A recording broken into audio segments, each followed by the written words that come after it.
All right, drivers, it's that time again. Week 11 of Six Figure Trucker with me, the midlife trucker, Tom Bell. You know the deal. I drive, I make money, I break it all down so you can do the same. Now let's have a little talk about that thing every driver thinks they understand but rarely do, cents per mile. Yeah, I get it. A big CPM number makes your eyes light up like a kid seeing a Peterbilt with chicken lights. But if that's the only number you're looking at, you might as well be judging a buffet by the size of the plates. Pay isn't just about how much you earn per mile, it's about the whole picture. So let's be clear, concise, and complete about this. What do they pay for empty miles? Or do they expect you to run for free, like you're training for the trucking Olympics? Do they pay you for detention, or are you supposed to sit at the dock for hours like a lawn ornament? What about securement, layover, breakdown, or even 34-hour resets on the road? Because sitting at a truck stop for a day and a half with nothing but regret should at least come with a paycheck. And let's not forget holidays and vacation. Because if your company thinks time off means time off the payroll, it's a red flag the size of Texas. Bottom line, don't just chase CPM. Look at the whole package. This is trucking, not a scratch-off lottery ticket. Now let's get to this week's pay breakdown and see if it all adds up.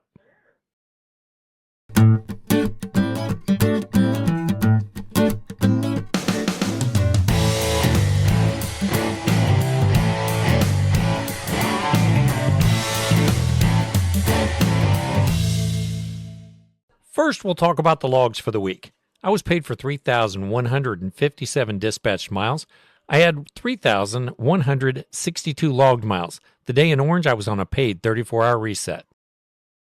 My unedited pay statement for period 11 of 2025.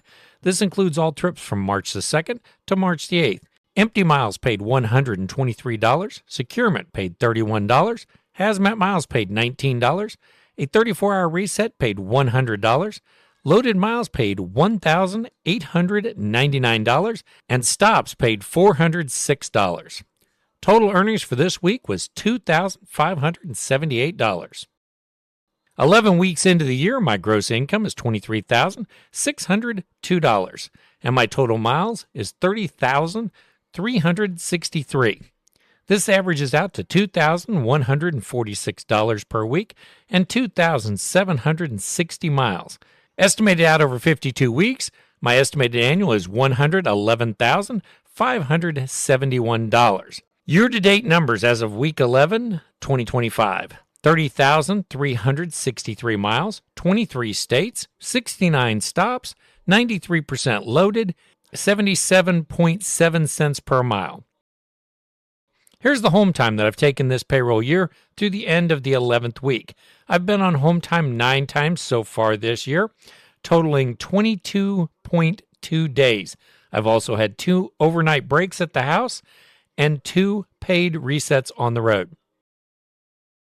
I'm not paid hourly, but let's calculate like an hourly job. For the week, my gross pay was $2,578 for 65 hours of work. If we break that down to a typical hourly job, it could be 40 regular hours and 25 hours of overtime, resulting in an effective pay rate of $33.56 per hour. For the year, my gross pay so far is $23,602 for 612 hours of work.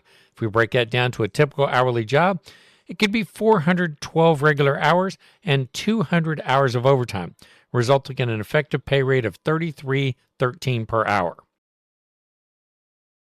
Taking a look at the if-only truck drivers were paid for every hour in the truck calculation page, 11 weeks have gone by so far. That totals 1,848 hours. I've been at home 532 of those hours. That works out to 1,316 hours from the pre-trip leaving home to the post-trip returning home. My compensation through week 11 is $23,602. That works out to $17.93 per hour away from home. As always, make sure you're enjoying every day at work.